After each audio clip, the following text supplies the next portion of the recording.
Welcome to our next Bhagavad Gita lesson. Let's settle in with a slow, deep breath.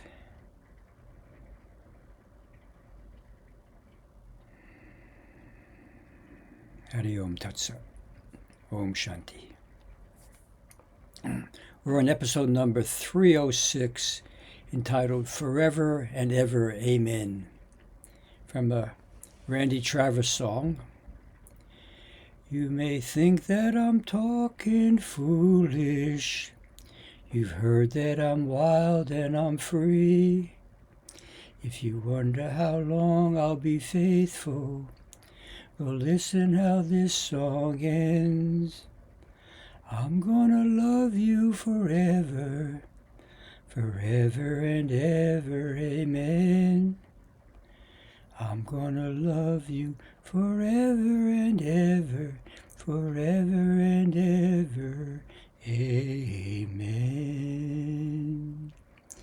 And we're on the 8th verse of the 10th chapter. Sri Krishna says, I am the source of all creation. Everything emerges from me. Knowing this, the wise are absorbed in me through wholehearted devotion. Just as the ocean is both the cause and support of waves, indeed waves are nothing but ocean, the Supreme Brahman is the source of all that exists. All that exists is nothing but that reality. We may feel we're far from the single-minded devotion that Randy Travis sings about, but in truth, whatever we love is nothing other than this one. Krishna uses the word Buddha, which is translated as the wise. A more accurate way of saying it is those endowed with a clear and subtle buddhi or intelligence.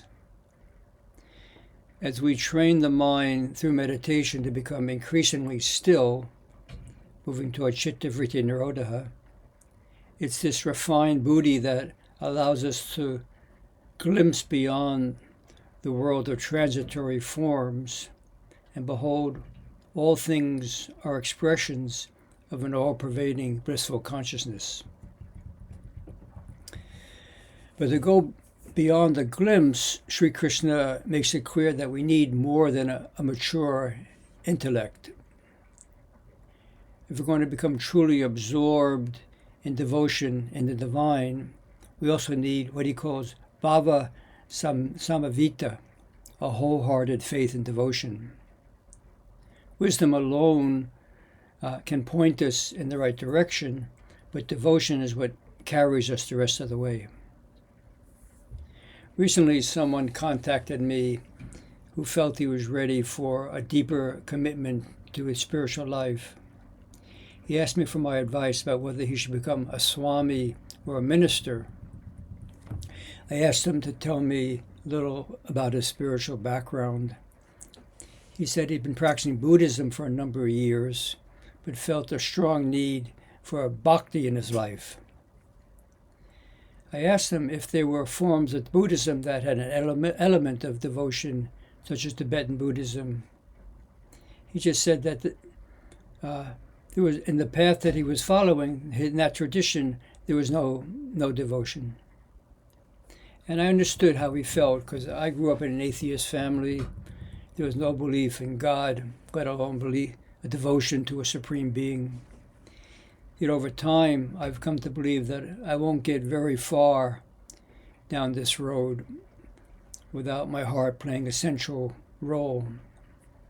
For a reflection, like Mr. Travis sings, our mind may be too wild to sustain the devotion towards something we haven't even seen yet. But as we chug along with our practice, our buddhi gets clearer, our heart begins to open. At some point, a part of us may start to feel, maybe I can join him and sing, my love is forever and ever, forever and ever, amen. Thanks for joining. See you soon. Om Shanti, Shanti, Shanti.